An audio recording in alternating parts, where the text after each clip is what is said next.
اللہ تبارک و تعالی جل مجدہ الکریم ارشاد فرماتا ہے یا ایھا الذین آمنوا اتقوا اللہ وکونوا مع الصادقین،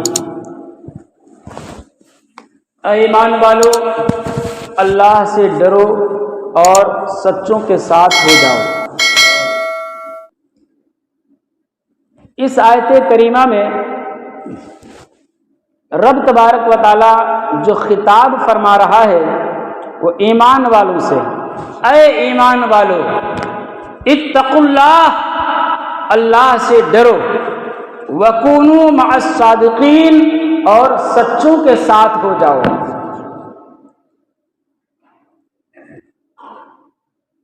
ایمان والوں سے جب خطاب ہوا تو پتہ چلا کہ غیر ایمان جو ہیں وہ نکل گئے، خطاب ایمان والوں سے ہے۔ ایمان اگر آپ کے پاس ہے، الحمدللہ ہم لوگ ایمان والے ہیں، مسلمان ہیں، ایمان والے ہیں، نبی پاک صاحب الاولاد کی غلامی کا پٹا گلے میں ہے، تو رب آپ سے خطاب فرماتا ہے اے ایمان والو اللہ سے ڈرو اور سچوں کے ساتھ ہو جاؤ۔ ایمان کے بعد ڈرنے کو رب نے فرمایا اللہ سے ڈرو۔ ایمان کے بعد رب نے یہ نہیں فرمایا کہ تم سچوں کے ساتھ ہو جاؤ پھر اللہ سے ڈرو، نہیں، رب نے فرمایا اللہ سے ڈرو پھر ایمان سچوں کے ساتھ ہو جاؤ۔ تو اب ہمیں اور آپ کو معلوم کرنا ہے کہ ہم ڈریں تو کس طریقے سے ڈریں۔ اتقوا اللہ، تقوی اختیار کریں، اللہ سے ڈریں۔ تھوڑی علمی گفتگو ہوگی، امید ہے کہ کچھ دیر کے بعد میری یہ گفتگو آپ کے سر سے نہیں بلکہ آپ کے ذہن و دماغ میں جگہ لے گی۔ تقوی کی 3 اقسام ہیں، 3 قسمیں ہیں تقوی کی۔ پہلی جو قسم ہے وہ ترک الکفر و شرک ہے، یعنی کفر اور شرک کو چھوڑنا، اللہ کی وحدانیت کو ماننا، رسول کی رسالت کو ماننا، ملائکہ کو ماننا، آسمانی کتابوں پر ایمان رکھنا، انبیاء کرام کو ماننا، یہ تقوی کی سب سے پہلی سیڑھی ہے۔ تقوی کی 3 سیڑھی ہے۔ پہلی سیڑھی کیا ہے؟ ترک الکفر و شرک، یعنی کفر اور شرک کو چھوڑنا، اللہ کو ایک ماننا، رسول کو اللہ کا آخری پیغمبر ماننا، میرے آقا صلی اللہ علیہ وسلم کو آخری نبی ماننا، یہ پہلی سیڑھی ہے۔ اور دوسری سیڑھی کیا ہے؟ سیڑھی سمجھتے ہیں نا؟ دوسری سیڑھی کیا ہے؟ ترک السیئات، یعنی برائی کو چھوڑنا۔ پہلی ہی سیڑھی میں اشارہ مل گیا کہ جو اللہ کو ایک مانے گا، رسول کو اللہ کا رسول مانے گا، آخری رسول مانے گا، تو جو اللہ کو ایک مانے گا، تو جو اللہ کو مانے گا وہ اللہ کی مانے گا، جو رسول کو مانے گا وہ رسول کی بھی مانے گا، تو جو رسول کی مانے گا وہ گناہ نہیں کرے گا، وہ نیکیاں کرے گا، وہ عبادت کرے گا، وہ ریاضت کرے گا، وہ نماز پڑھے گا، وہ روزہ رکھے گا، وہ حج کرے گا، وہ زکات دے گا، نہ وہ چغلی کرے گا، نہ غیبت کرے گا، نہ زنا کرے گا، نہ جھوٹ بولے گا، نہ مکاری کرے گا، نہ کسی غریب کے زمین کو ہڑپے گا، نہ کسی کو ستائے گا۔ تو جو دوسری جو سیڑھی ہے، دوسری سیڑھی ترک السیئات، جو دوسری سیڑھی ہے، اسی دوسری سیڑھی میں پہلی سیڑھی میں جو بتایا گیا ہے وہ اشارہ مل جاتا ہے، یعنی گناہوں سے چھوڑنا، گناہوں سے اپنے آپ کو باز رکھنا، گناہوں سے اجتناب کرنا، اوامر پر عمل کرنا اور نواہی سے بچنا۔ اب یہ اوامر کیا ہے؟ چونکہ سخت الفاظ ہے، اور نواہی کیا ہے؟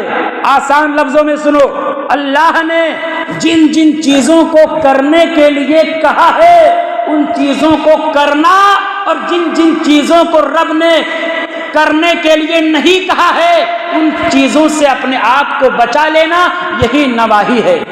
اور کرنا یہ اوامر ہے، اور نہ کرنا یہ نواہی ہے۔ تو دوسری سیڑھی ترک السیئات، تیسری سیڑھی کیا ہے؟ تیسری سیڑھی جو ہے یہ ترک الشبہات ہے، یعنی شبہ کی چیزوں سے اپنے آپ کو بچانا۔ یہ تھوڑی زیادہ مشکل بات ہم کو معلوم ہو رہی ہے۔ آپ کہو گے شبہ سے ہم کیسے بچ سکتے ہیں؟ جن چیزوں کے حلال ہونے میں شبہ واقع ہوتا ہے، شک واقع ہوتا ہے، ان چیزوں سے بھی اپنے آپ کو بچانا، یہ تقویٰ کی تیسری منزل ہے، تیسری سیڑھی ہے۔ جب تقویٰ کی اس تیسری سیڑھی پہ جب وہ فائز ہو جاتا ہے تو وہ اللہ کا نیک بندہ ہو جاتا ہے، اللہ کا ولی بندہ ہو جاتا ہے۔ آؤ زیادہ میں آسان کروں، جو تقویٰ کی جو تیسری جو سیڑھی ہے ترک الشبہات، اس کو سمجھو۔ امام اعظم ابو حنیفہ، کہہ دو سبحان اللہ۔ امام اعظم ابو حنیفہ کون ہیں جانتے ہو؟ یہ وہ امام ہیں جن کی ہم اور آپ پیروی کرتے ہیں، تقلید کرتے ہیں۔ امام اعظم ابو حنیفہ 4 امام ہیں، 4 اماموں میں جس امام کی ہم تقلید کرتے ہیں، جن کے اقوال کو ہم اپنے لیے دلیل اور حجت سمجھتے ہیں، انہوں نے قرآن اور حدیث سے مسائل کو نکال کر کے ہمارے اور آپ کے سامنے پیش کر دیا۔ آج ہم اسی مسائل پر عمل کرتے ہیں۔ اللہ نے انہیں علم سے نوازا تھا، بہت بڑے فقیہ تھے، ذہین تھے۔ آئیے امام اعظم ابو حنیفہ کے بارے میں سنیے۔ ایک آدمی آیا اور امام اعظم کی بارگاہ میں آ کر کے عرض کرنے لگا، حضور یا امام المسلمین، اے مسلمانوں کے فقیہ امام اعظم ابو حنیفہ، سنو، میری بکری غائب ہو گئی ہے، چوری ہو گئی ہے میری بکری، لہذا آپ کچھ ارشاد فرمائیں، کوئی طریقہ ارشاد فرمائیں تاکہ میری بکری جو چوری ہو گئی ہے وہ مجھے مل جائے۔ اللہ اکبر، توجہ سے گفتگو سماعت کریے گا۔ امام اعظم ابو حنیفہ نے سنا، وہ آدمی چلا گیا۔ امام اعظم نے ان لوگوں کو بلایا جو بکری کے بارے میں زیادہ جانکار تھے، بکروں کے بارے میں زیادہ جانکار تھے، جو قصاب تھے، جو گوشت کاٹنے والے تھے، ان لوگوں کو امام اعظم نے بلایا جو زیادہ تجربہ کار تھے۔ آپ نے ارشاد فرمایا، یہ بتاؤ فلاں آدمی کی بکری غائب ہو گئی ہے، چوری ہو گئی ہے، اور وہ ایسی بکری تھی، یعنی اوصاف کو امام اعظم نے بتایا، موٹی تھی، کس رنگ کی تھی، کتنی بڑی تھی، عمر اس کی کیا تھی، ساری چیزوں کو امام اعظم نے ان تجربہ کار لوگوں سے بتایا۔ اور امام اعظم نے پوچھا، بتاؤ ایسی بکری کتنے سال تک زندہ رہ سکتی ہے؟ سبحان اللہ، کتنے سال تک زندہ رہ سکتی ہے؟ لوگوں نے بتایا اپنے تجربے کے مطابق 7 سال تک۔ کتنے سال تک؟ 7 سال تک وہ زندہ رہ سکتی ہے۔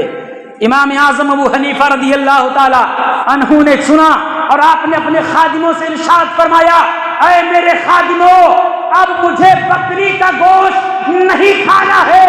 امام اعظم نے 7 سال تک بکری کے گوشت کو، بکرے کے گوشت کو آپ نے ہاتھ نہیں لگایا، آپ نے کھایا ہی نہیں۔ 7 سال کے بعد آپ تناول کرتے ہیں۔ لوگوں نے پوچھا، حضور آپ بکری کا گوشت کیوں نہیں کھاتے ہیں؟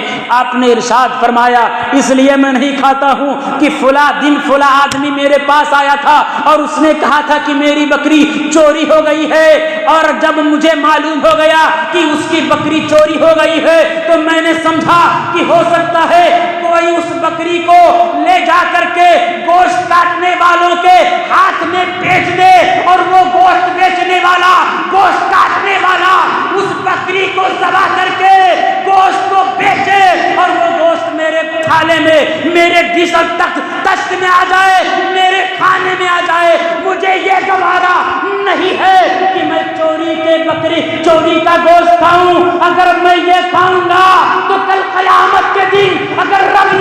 لیا، اے امام اعظم کیا تو چوری کے گوشت کی چوری شدہ بکری کا گوشت کھاتا تھا؟ کیا تجھے حلال بکری کا گوشت نہیں ملتا تھا؟ اللہ اکبر، یہ امام اعظم ہیں، ایسے ویسے تھوڑی ان کو کسی نے امام اعظم بنا لیا ہے۔ اب سوچئے تو، چوری ایک بکری ہوئی، اب آپ نے سوچا کہ کہیں وہ کوئی اس کو پکڑ کر کے گوشت کاٹنے والے کے پاس نہ پہنچا دے، اور گوشت کاٹنے والا کاٹے اور کہیں ایسا نہ ہو کہ وہ میرے خادم خرید کر کے میرے پاس لائیں اور وہ میرے تشت میں آ جائے، میری ڈش میں آ جائے، میرے مطلب دسترخوان پہ آ جائے اور میں اس کو کھا لوں۔ کل قیامت کے دن رب نے اگر پوچھ لیا امام اعظم تو جو بکری چوری ہو جاتی تھی اس کا گوشت تو کھاتا تھا، تو میں رب کی بارگاہ میں کون سا جواب دوں گا؟ تو اس ڈر سے امام اعظم نے 7 سال تک بکری کا گوشت نہیں کھایا۔ تو یہ ہے ترک الشبہات، بات سمجھ آ گئی؟ یہ ہے ترک الشبہات۔ تو جن چیزوں کے حرام واقع ہونے میں شبہ واقع ہوتا ہے، ان چیزوں سے جو انسان بچتا ہے وہ اللہ کا نیک بندہ ہوتا ہے، وہ اللہ کا ولی بندہ ہوتا ہے۔ اور میں زیادہ آسان کروں، غوث اعظم کے والد گرامی کو کون نہیں جانتا؟ حضرت موسیٰ جنگی دوست کو کون نہیں جانتا؟ یہ غوث پاک کے والد گرامی ہیں۔ آپ رضی اللہ تعالیٰ عنہ کے جوانی کا عالم ہے، آپ روزہ ہیں، دریا کے کنارے سے جا رہے ہیں، آپ نے کیا دیکھا کہ دریا میں ایک سیب بہتا ہوا جا رہا ہے، آپ نے سیب کو اٹھا لیا اور سیب سے آپ نے روزہ کو کھول لیا۔ سیب کھانے کے بعد آپ کے ذہن میں ایک خیال پیدا ہوا کہ میں نے سیب کو کھا لیا ہے، لیکن اس کے مالک سے میں نے اجازت نہیں لیا ہے۔ کل قیامت کے دن اگر رب نے ہم سے پوچھ لیا کہ اے عبداللہ، اے موسیٰ جنگی دوست، تو نے سیب جو کھایا تھا کیا تو نے اس کے مالک سے اجازت لیا تھا کہ نہیں لیا تھا؟ تو میں وہاں رب کی بارگاہ میں کون سا جواب دوں گا؟ اتنا انہوں نے سوچا۔ اب اس دریا کے کنارے چلنے لگے، کافی دور تک چلے گئے۔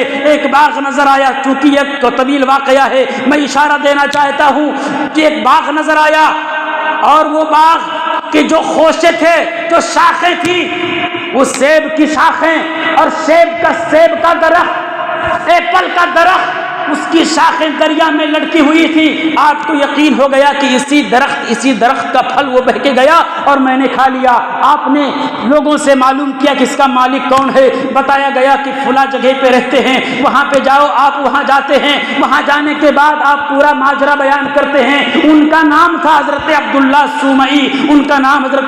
سومئی تھا۔ آپ نے جیسے ہی حضرت موسیٰ جنگی دوست کو دیکھا، اور جو ولی ہوتا ہے وہ ولی کو پہچان لیا کرتا ہے، ولی ہی کو پہچانتا ہے۔ آپ نے دیکھا کہ یہ بندہ تو ولی معلوم ہو رہا ہے، یہ بندہ جو میرے پاس آیا ہے، اس کا دل آئینہ ہے، مثل آئینہ ہے، بالکل صاف دل لے کر کے آیا ہے۔ وہ فوراً سمجھ جاتے ہیں اور ارشاد فرماتے، ہاں میرے ہی درخت سے، میرے ہی باغ سے وہ سیب بہ کر کے گیا تھا جو تو نے کھایا ہے۔ میں اس وقت تک معاف نہیں کروں گا جب تک تم میرے باغ کی 10 سال، ایک روایت میں 8 سال، ایک روایت میں 4 سال، ایک روایت میں 12 سال، یعنی ان مختلف روایتوں کے مطابق جب تک تم میرے باغ کی رکھوالی نہیں کرو گے میں معاف نہیں کروں گا۔ اب ذرا سوچئے تو، اپنے ذہن پہ زور تو دیجئے۔ اگر وہ سیب وہ کھا لیے تھے، کوئی مفتی حرام کا فتویٰ نہیں لگاتا، ناجائز نہیں تھا، لیکن یہ چونکہ ترک الشبہات تھا، چونکہ اس کے حلال ہونے میں شک تھا، اسی شک کو دور کرنے کے لیے، اسی شک کو زائل کرنے کے لیے وہ اس کے مالک کے تلاش میں نکلے، اور جب مالک کے تلاش میں نکلے 12 سال مکمل ہوا۔ اس کے بعد عبداللہ سومئی نے فرمایا، اے آنے والے اللہ کے بندے، ایک دوسری شرط میری ہے، وہ دوسری شرط یہ ہے کہ میری ایک بیٹی ہے۔ بات آ گئی تو میں بتا دوں، ضرورت کی بات ہے، میری مائیں بہنیں بھی موجود ہیں، عزیزان ملت اسلامیہ۔ حضرت عبداللہ سومئی نے ارشاد فرمایا، سنو، میری ایک بیٹی ہے جو آنکھوں سے نابینا ہے، کان سے بہری ہے، زبان سے گونگی ہے، دونوں ہاتھوں سے لولی ہے، دونوں پاؤں سے لنگڑی ہے، تمہیں اس سے شادی کرنی ہوگی۔ عزیزان ملت اسلامیہ، اگر کوئی آپ کے پاس یہ شرط رکھے اور کہے کہ ایسی میری لڑکی ہے آپ اسے شادی کر لو، تو کیا اس مجمع میں کوئی ہے جو اس لڑکی سے شادی کرنے کے لیے تیار ہو جائے؟ ارے تو معاملہ یہاں تک تو یہ ہے کہ اگر لڑکی ٹھیک بھی ہو، یعنی صحیح سالم بھی ہو، اس کا چہرہ بھی ٹھیک ہو، پڑھی لکھی بھی ہو، لیکن اگر وہ کالی ہو تو لوگ اس سے شادی نہیں کرتے ہیں۔ صرف کالے ہونے کے بنیاد پہ شادی لوگ نہیں کرتے ہیں، شادی ٹھکرا دیتے ہیں۔ اور عورتوں کا بھی عجیب معاملہ ہو گیا ہے، وہ لوگ تلاش کرتی ہیں، ایسے لڑکے کو تلاش کرتی ہیں جس کے چہرے پہ داڑھی نہ ہو۔ داڑھی والوں سے آج عورتیں نفرت کرتی ہیں، آج لڑکیاں نفرت کرتی ہیں۔ اے میری ماں بہنوں، اپنی بچیوں کو، اے میرے نوجوانوں، اپنی لڑکیوں کو سمجھاؤ کہ آج تم اس داڑھی والے سے جو نفرت کرتی ہو، تم جب دنیا سے جانا تو یہ وصیت کر دینا کہ میرا جنازہ وہ پڑھائے گا جس کے پاس داڑھی نہیں ہوگی۔ اگر تم نفرت کر دی تو یہ بھی اس سے بھی نفرت کرو کہ میرا جنازہ وہ پڑھائے، میرا نکاح وہ پڑھائے جو داڑھی والا نہ ہو، میرا جنازہ وہ پڑھائے جو داڑھی والا نہ ہو، میرے یہاں فاتحہ کرنے وہ آئے جو داڑھی والا نہ ہو۔ عزیزان نے بہت ساری مثالیں چکی ہے، تو داڑھی والوں سے نفرت نہیں کرنی چاہیے۔ عزیزان ملت اسلامیہ، داڑھی یہ سنت رسول ہے۔ عزیزان ملت اسلامیہ، سائنس کے تحقیق کے مطابق جو لوگ داڑھی چھلاتے ہیں نا، داڑھی چھلاتے ہیں، وہ کمزور ہو جاتے ہیں۔ وہ کیا ہو جاتے ہیں؟ کمزور ہو جاتے ہیں۔ اور جو باریک باریک دقیق جو نس ہوتی ہے، رگ، وہ سب کٹ جاتی ہیں، وہ کمزور ہو جاتے ہیں۔ اور جو داڑھی والے ہوتے ہیں وہ طاقتور ہوتے ہیں، وہ قوت والے ہوتے ہیں۔ عزیزان ملت اسلامیہ، بہت طویل باتیں چونکی ہے، آپ کو میں آخری بات بتانا چاہتا ہوں، داڑھی یہ سنت رسول ہے۔ یہ کیا ہے؟ سنت رسول ہے۔ سنت رسول کو سمجھ کر کے آپ داڑھی